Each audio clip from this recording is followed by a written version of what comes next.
Happy Wednesday, everybody. I hope everyone is doing well. So today, I don't know why this came up, but I was thinking about some people that I work with and have worked with in the past. So there are, individuals who. So first of all, if you don't know, I work in mental health, and so there's case managers and therapists and peer advocates and all these types of social work type capacities. And so there are these case managers who have wanted to further their schooling to become a therapist. All right. So, but the issue, man, I'm telling you, this is why it's important to know these laws, these universal laws, because they are exactly what they sound like and what it means. The words universal, and they're laws that are applied to every single thing, every single aspect of your existence. These laws are applied. So I know we like to pick and choose which laws applies to what. However, universal laws are just that, universal. And so you can't escape them, and they're applied in everything that we do in our lives.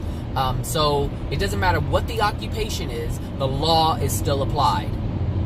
The unloving consequences to an unloving action, no matter what it is that you're doing, is still applied. So I wanted to talk to the social workers directly today, because they actually are in a position to create a great deal of karma for themselves if they're not careful. And there's some things that you have to recognize when you're dealing with people, whether it's customer service, whether it's in a social work capacity, if you're a doctor, it doesn't matter what it is. So you can have a PhD, an MD, an MSW, you can be an LCSW. It doesn't matter what it is, MFT, whatever, all right? It doesn't even matter if you're a life coach, it still applies. But today, I was just thinking about the social workers. So there are some case managers who are going to school, to become a therapist. And the reason why they want to become a therapist, this is interesting. And this also has to do with the dynamics of the agency that you're working for. Not all of them are the same. They're all different. And so you can go to one organization or one medical facility and get decent treatment. You can go to a place where you get less than decent treatment, and you can go to a facility or a place of business like that and get exceptional treatment. They're all different, and it really has to do with the energy of the agency, or the agency. So, the ones that I'm talking about are, let's just say this. The social workers and the case managers have like this hands-off kind of, not a policy, but it's kind of like a way of doing business. It's kind of like hands-off. It's kind of like, yeah, I kind of do it, kind of don't. And the thing is, people get into social work for many different reasons. And those who are listening who are social workers or know of social workers know that this is true. Some people get into social work because they want to help people. They genuinely want to help others. They see suffering and they want to help others not to suffer. That's what they want to do. And then there are others who look at social work and they're like, oh, it's a kickback job. I sit in an office and people talk about their problems and then I go home. All right, so basically you get to give your opinion and they think it's a cush job, all right? And then you have the ones who, what was the other one? So you have to do that. Oh, they have problems within their lives and they want to figure this out. They want to understand the dynamics within their own family unit. And they want to try to fix it, if you will. They want to have the tools, they want to have the knowledge to have the answers to their family issues. All right, so there's a lot of different reasons why people get into social work. However, it all translates differently when you actually do it. When you actually deal with people, it's a completely different ball game. And this is one of the reasons why social workers start off as social workers and then they end up saying, I don't want to do this anymore. Because it's a very high stress occupation. Because And the reason why it's high stress, and this goes back to the universal laws, anytime you have discomfort, anytime you have stress, it's because you're doing something unloving. And I've talked about this before in my other videos. It is not cold enough in here. 1 second. We're starting this morning. I don't know if you heard them honking, but oh, they got it bad. All right, so, gosh, what was I saying? Social workers. Dang it. Lordy. I know it was about social workers, but I was, universal laws. I replied across the board. Dang it. What was I saying? Hold on, I'm going to pause it while I gather my thoughts. Okay, I'm back. So I had to go back and listen to the end part of my video. So, high stress is what I was saying. And so the reason why you're experiencing discomfort, or why social workers experience discomfort when they actually get into it, is because of the high stress level, because of the discomfort that they feel while trying to do what they were trained to do. And so they're doing what they're trained to do without understanding the laws that are governing their soul. And the thing is, it's social work, so that means you're interacting with other souls. So that means there's universal laws and guidelines and rules that you have to live by and that are governing you as you interact with this soul. So despite what you're taught in school, if you are violating these universal laws, you will pay the price.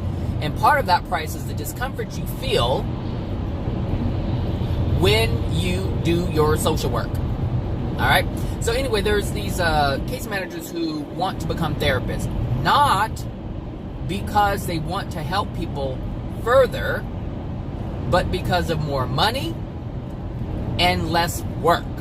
And now this is the idea that the case managers have, because I don't know how it's set up at other agencies, but where I work, the social worker is the team lead, and so the social worker, the actual therapist, actually sets the tone as to how the treatment is going to move forward with that client. All right.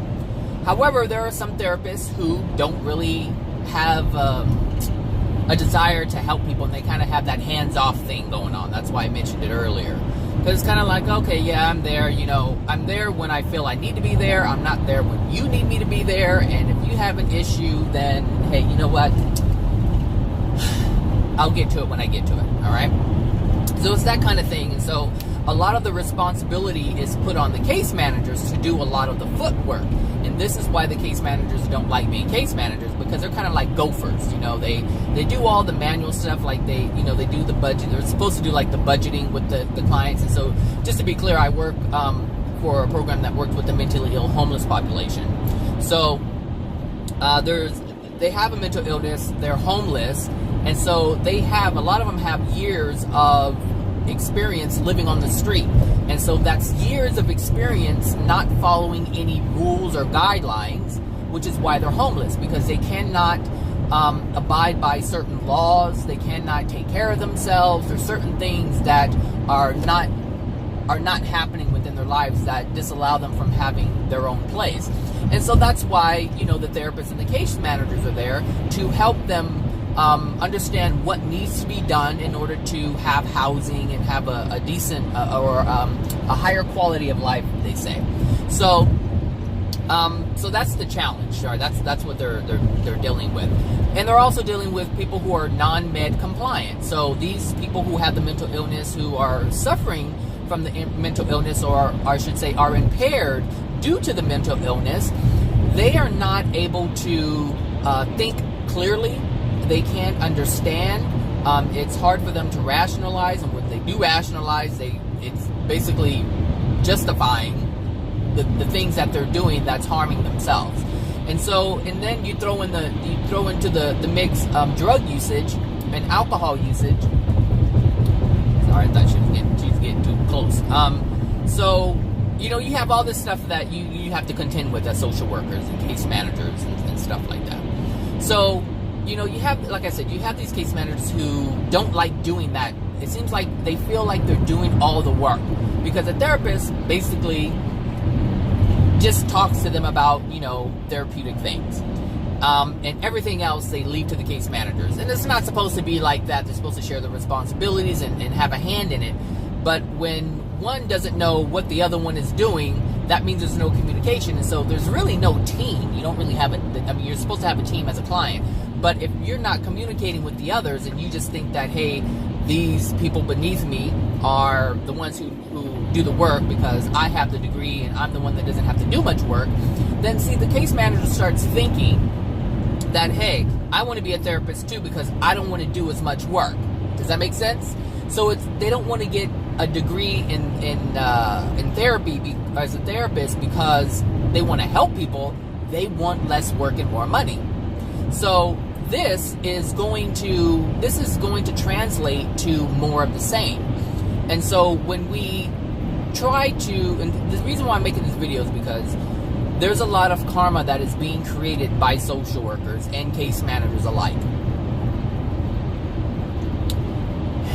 And the reason why that is because anytime you take on the responsibility of guiding another, you are responsible for that misguidance, if that's what you're getting, or if that's what you're giving.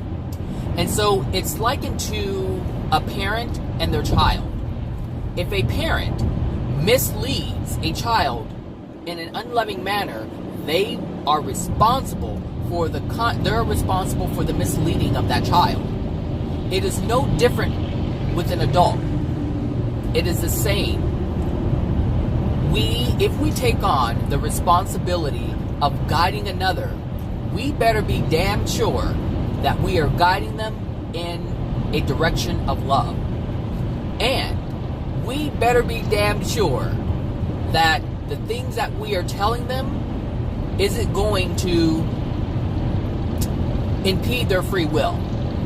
And this is where it really starts to get murky for a lot of social workers. Social workers, they create this plan that they write down for the client in terms of achieving goals, right? Because everyone has a goal. Let's do this.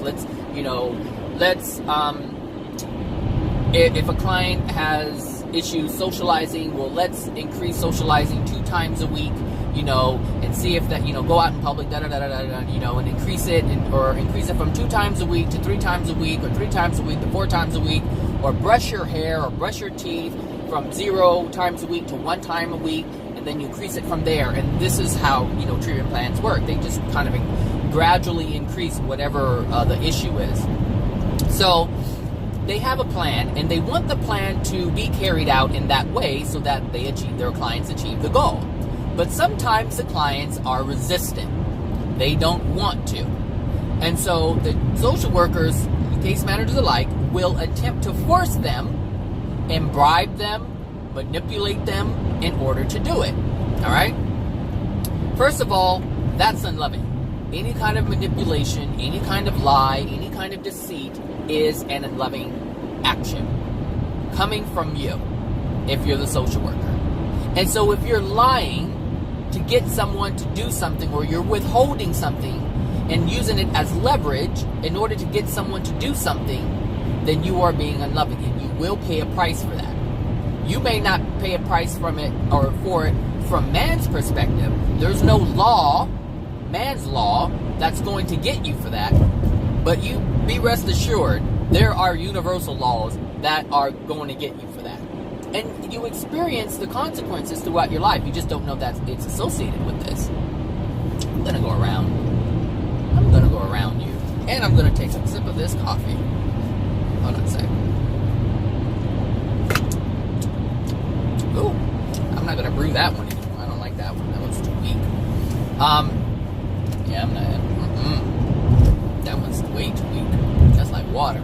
Anyway, so my camera's crooked.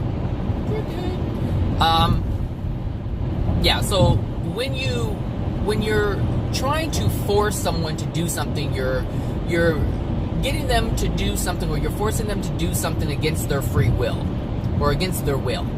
So if they don't want to do it, they don't want to do it. However, it's different if you explain to them the benefits of what you're trying to get them to do. So, okay, let's say for like our program, we're able to pay for people's rents and buy them furniture and clothes and hygiene and all this different stuff. So, you know, a lot of times what happens is the team will say, well, you know, he's not, you know, or she's not, you know, taking care of her ADLs, you know, which are basically, gosh, it slips my mind right now. It's like daily living skills.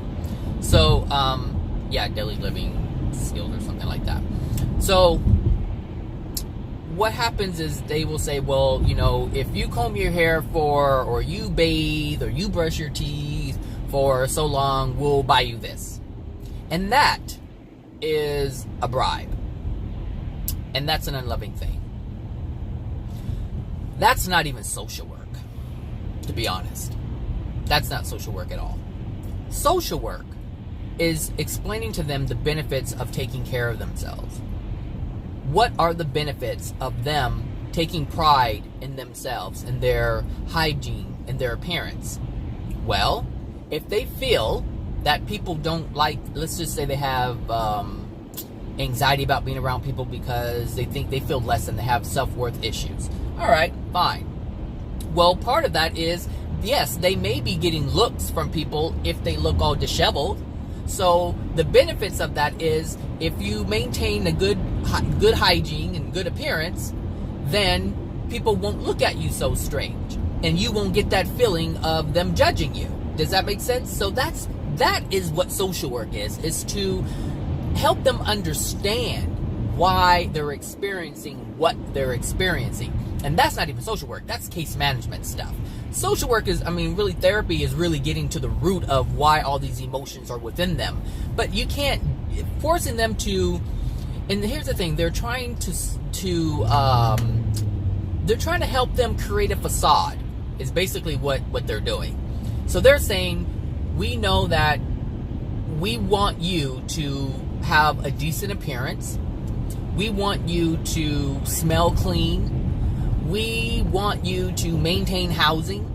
We want you to eventually get a job or go to school. And the reason why they want them to do these things is because this is what society expects from everybody else. Despite how they feel inside, they want them to achieve these physical goals because they're tangible. And they ignore the emotions that put them in the state of needing a therapist in the first place. Does that make sense?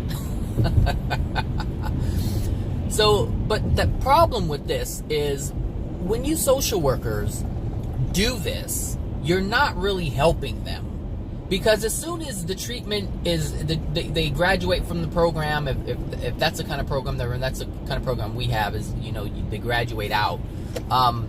As this happens, when you're gone, and this happens a lot, the recidivism rate is very high with this, when treatment is carried out in this way.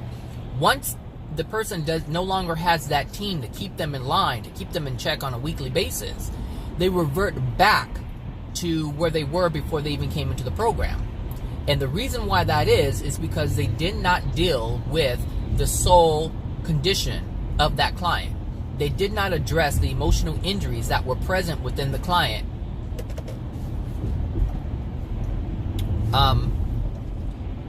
They did not address the issues that caused them to be there in the first place.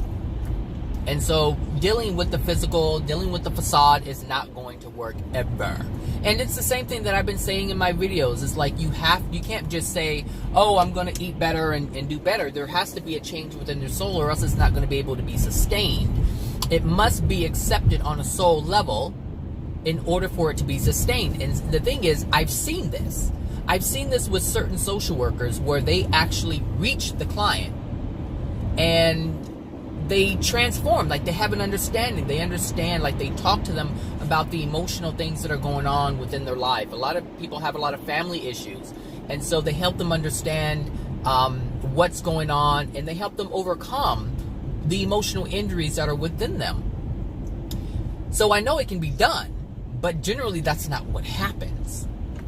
And so for these individuals who want to go to school to do more or to make more money, or to do less work, you are creating karma for yourself. And in addition to that, you're misleading the client and you're assisting them to create more darkness within their soul, to make more wrong decisions, or to sustain that where they are right now. And that is a big problem. It's a problem for both parties. For the person who's claiming to help, who is actually degrading their soul condition, and for the person that they're claiming to help, who already has a degraded soul condition. Do you see what I'm saying? So the reason why social workers get stressed out is because they're doing something they shouldn't be doing. And they believe, because they're taught that you have to ensure that the client does this, you have to get them to do this. This is how people are taught in schools. You have to get them to do this, you have to get them to realize, and yes, you do have to get them to realize, but only if they want to realize. But social work or mental health or whatever, they do not look at it that way. Their only goal is outcomes. We want to see results, meaning we want to see them do this and do that. But in terms of long term, they don't really care about that. They want data today. And I know that because I do outcomes. That's what I do. So I know exactly what they're looking for. I know what they care about, and I know what they don't care about.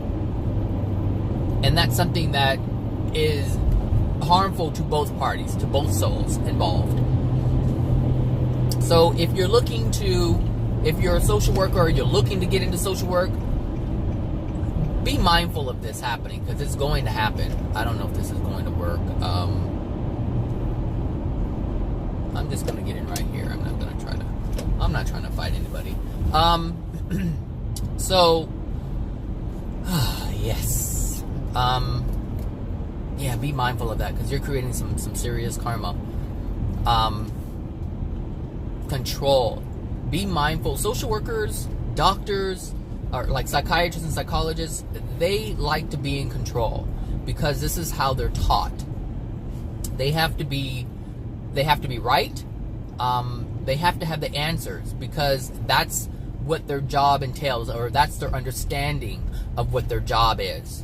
To be in control because someone else is not in control. If someone else needs help, that means I have to be the one to help them, which means I have to have the answers for them. Do you see what I'm saying? So even if they don't know what they're doing, as long as they feel like they're in control, then they're okay. That they're okay with it. Most people are like that. So it's important to know what you're doing. It's important to know how you're affecting your soul, and in addition to affecting the soul of others. So I'm not saying don't do social work. I'm just saying be mindful of what you're doing and how you're doing it, because if you can do social work, there's nothing wrong with helping people, but you have to do it in alignment with love. It has to be in accordance with the laws of the universe, because those are the laws that your soul is governed by. Those are the laws that the other person that you're helping is governed by. And so if you teach them to do something that's unloving, all right, then you are responsible for guiding them in that way. It's not like they're responsible for their free will, but you are also responsible for guiding them to move in that direction and take a free will action that is not in accordance with love. So if you want to do social work, learn about these laws, help them understand what they're doing to themselves that is unloving, because that's why they're suffering, because they don't have love for themselves. Depression, anxiety, all these things, it's a result of not loving self. Unworthiness, meaning they're not loving themselves. They're judging themselves. They're hard on themselves. So you can see clearly it's an unloving thing that they're doing. So if you learn the laws of the universe, if you learn the laws of love, then you will help them in a way that is beneficial, that can help them long term. Because if you can help them understand the importance of loving themselves, then what you can do is change their life around. And the thing is, most social workers have no idea. They don't think about love. They don't think about, oh, I'm going to help my client I'm going to help them understand love. That's not what they're doing. But the thing is, this is what they're actually doing, or the reason why, I should say. This is the reason why they want to get into social work for some, because they want to improve the lives of other people. So, I mean, obviously helping someone brush their hair and bathe and brush their teeth and maintain their physical body, that is loving themselves. So that's what they're teaching. But you can't force someone to love themselves if they have it within their soul not to love themselves.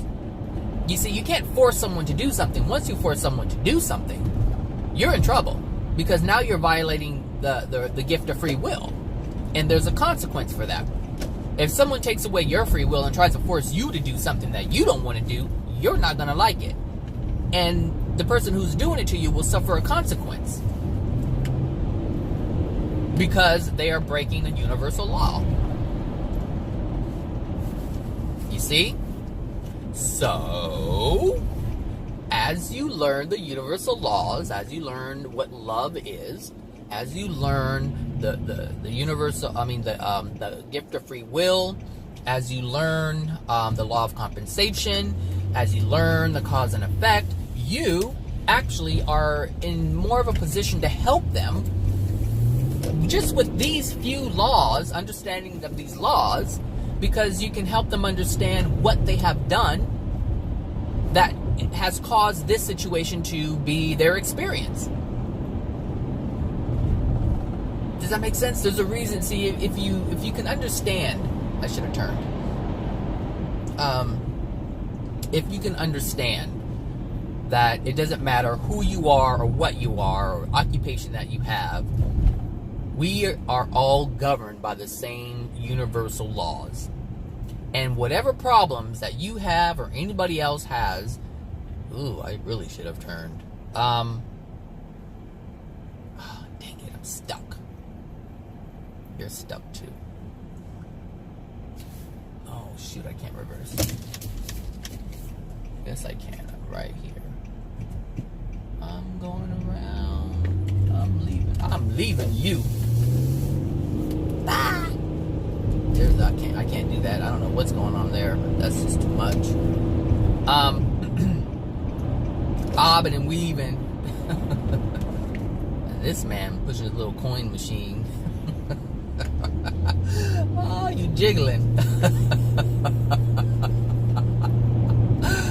Oh my gosh. So yeah, social workers, be mindful. And the thing is, if you want to help people, you're gonna, and this is interesting because it's gonna be impossible for any social worker to really sustain what I'm talking about if they're not able to sustain it for themselves. So the frustration that a social worker experiences, the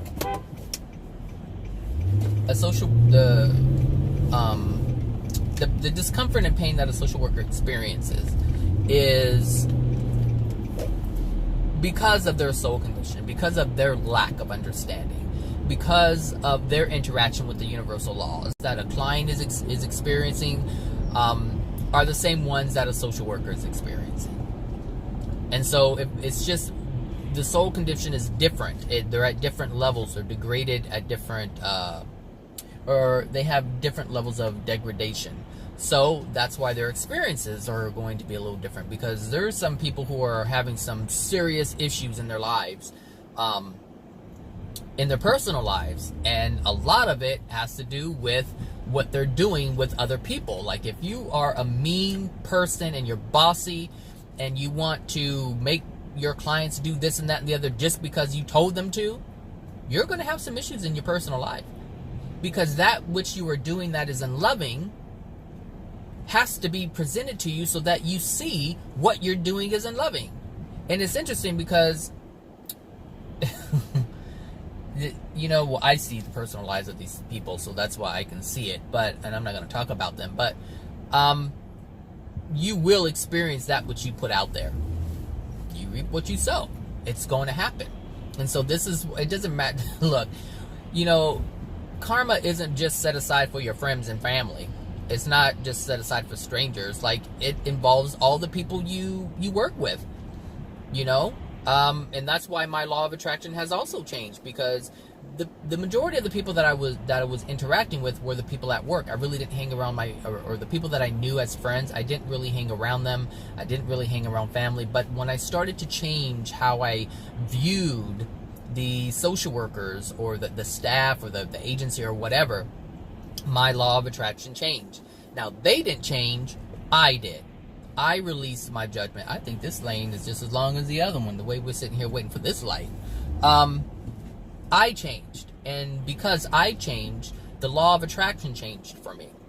Now, the other people don't have to change. They can stay the same, and they're going to have a law of attraction based on what they're putting out there. But mine has changed. Like, big time. Big time. Especially with everyone in the agency. Like, it's like, because you don't know the agency that I work for, it's hard to really express to you. Pilling out. It's hard to express to you the changes. But let's just say people don't interact with me anymore. Alright? There's a certain culture. There's a certain energy that is, please don't turn left. Please don't turn left. Please, please. Oh, this one's long too. Like, what the heck is going on? So, yeah, looking pretty good earlier. Anyway, there's a culture, there's an energy within the agency. And so that energy is being put out there because that's the only energy that it can put out, is that certain type of energy. So if I'm a match to it, that means I'm going to receive that energy that they're putting out, because I would be a vibrational match. Now, I change my vibration. I change my feelings towards the things and the people and the things that they were doing. Like, I released a great deal of my judgment. And so because of that, I was no longer a match to the energy that was being put out by those who are within the agency.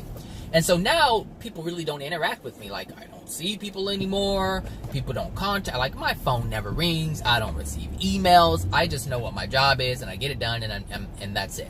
Like, there isn't any judgment or anything towards people. I know I should have just got out of this damn lane. Oh well, let me have some more of this weak coffee.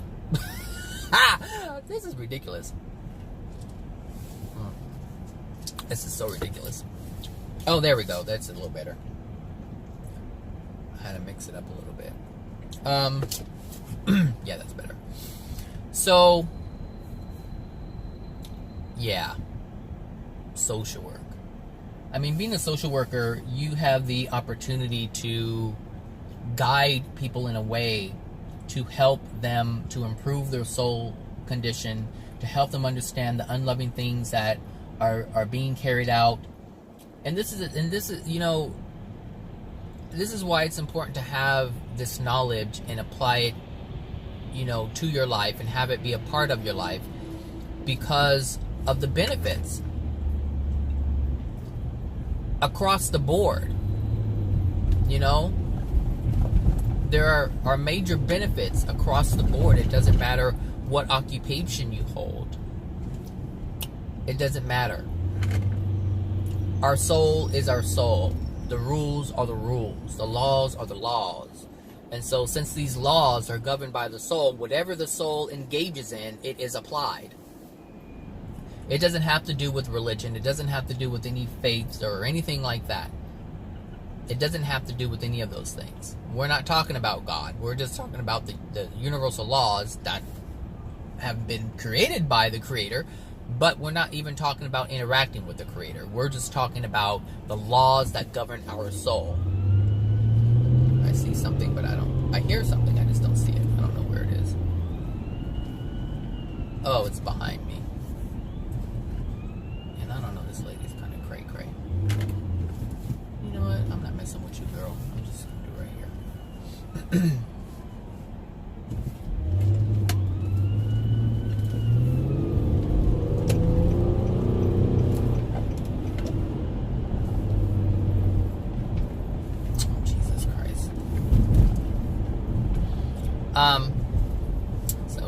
with it. The thing is behind me, so I figure if I stay ahead of them, I don't have to pull over.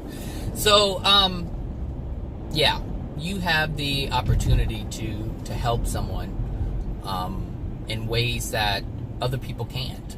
And so it doesn't matter, like, for instance, I'm not a social worker, yet I have the ability to help someone beyond what a social worker would be able to do.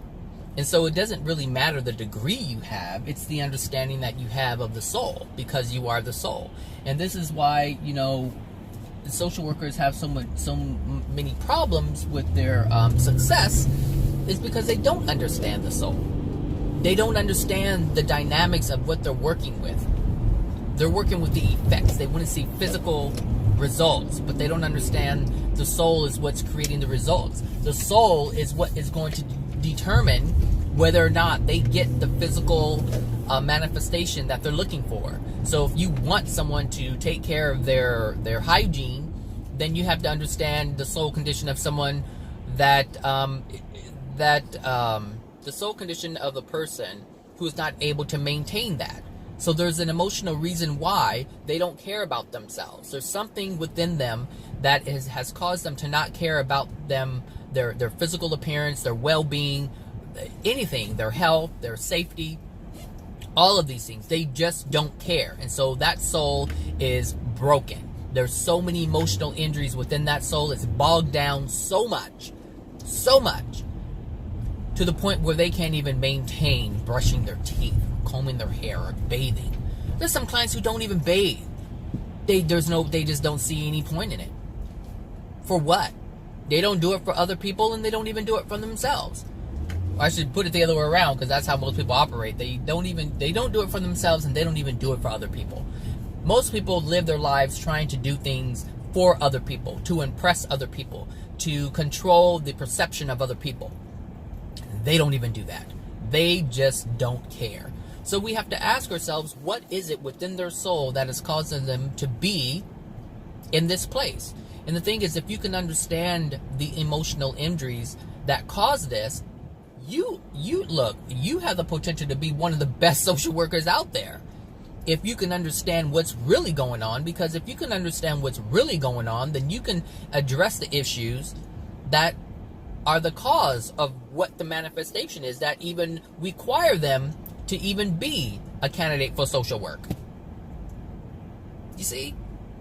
It's easy, people. It's easy once you know it. But anything is easy once you know it.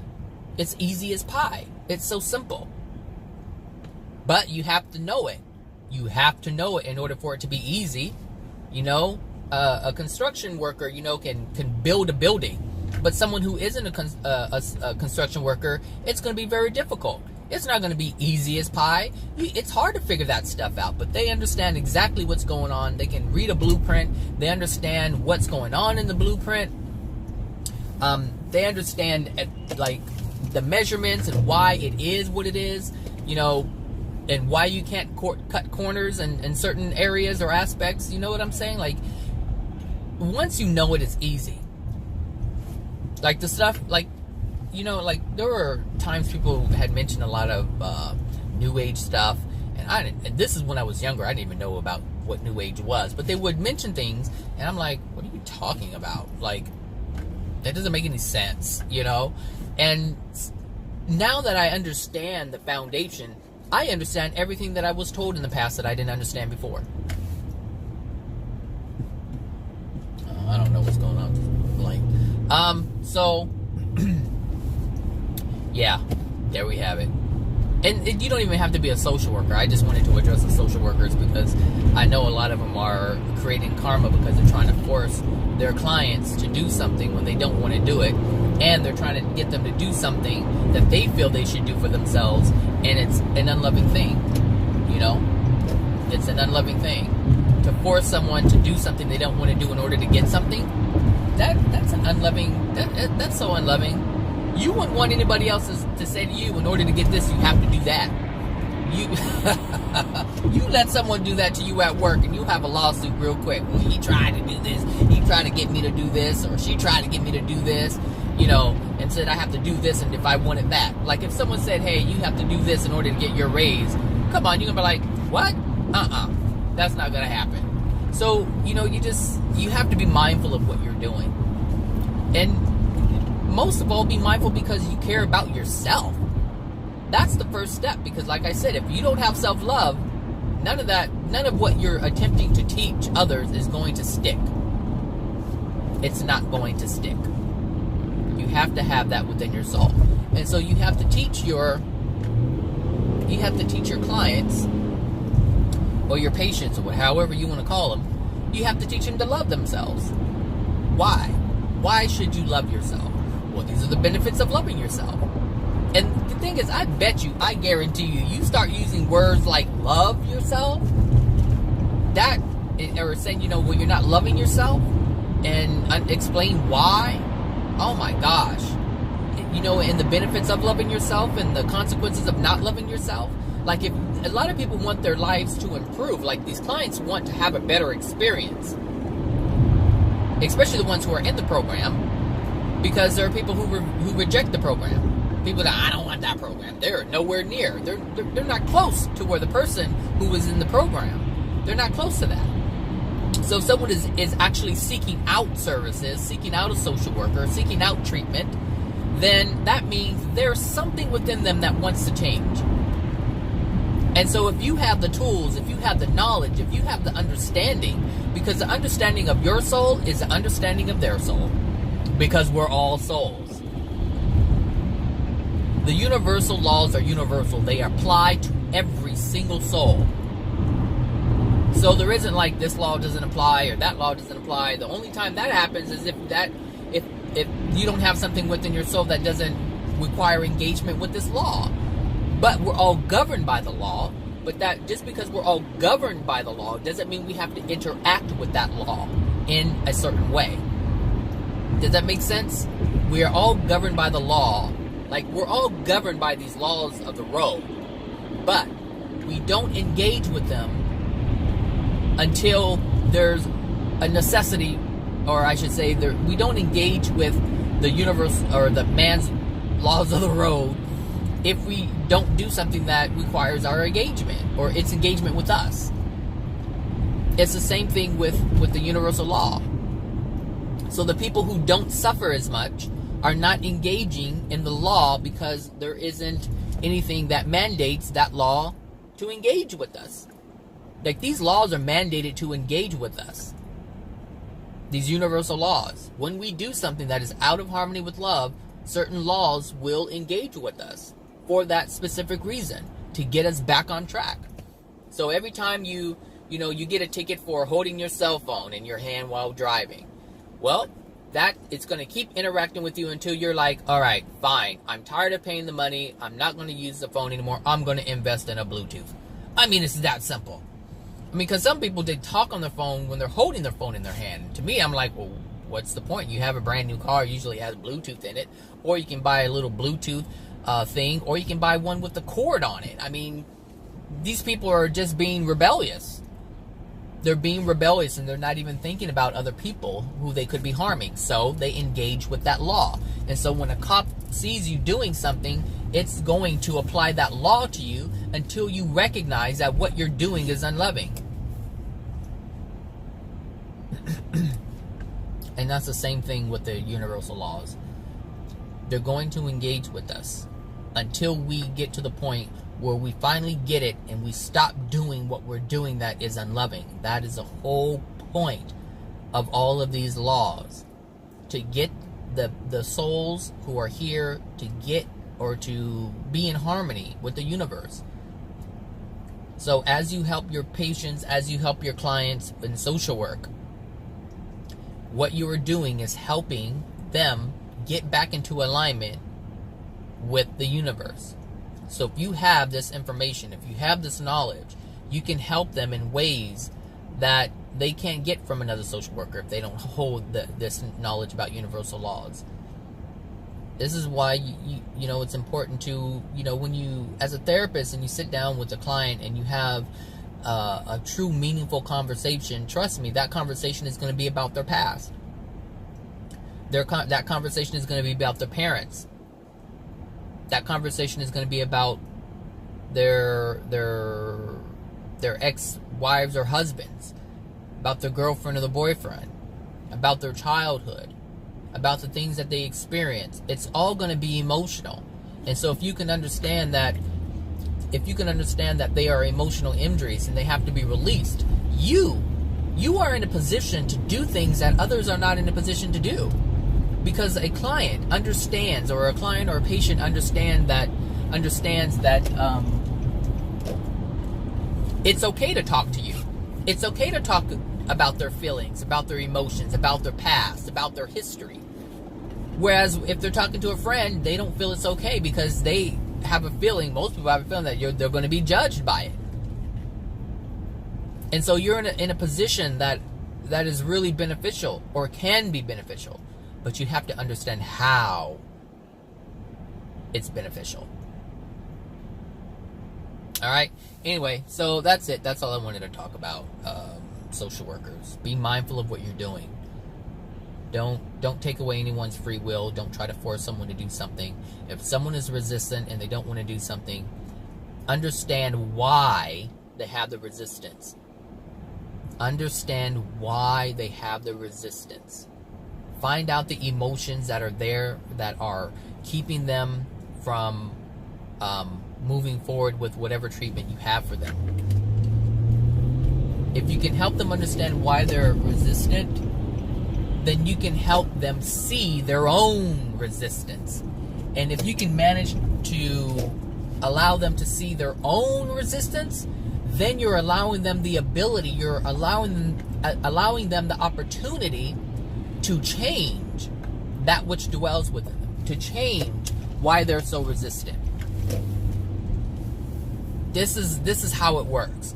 You cannot change the person. That person has to change themselves, but that person has to first understand what needs to be changed within them. They have to understand that first. Nobody is going to change if they don't think there's a problem. Nobody is going to change if they don't understand what the problem is, because what are they going to change? If they don't understand what needs to change, why would you change anything? You have to get them to understand that what they're doing is unloving to themselves. You have to get them to understand that what they're doing is a problem. You have to get them to understand that what they're doing is the thing that's creating their experience. It's not about telling them what to do. It's helping them understand what they're doing. That empowers them to change.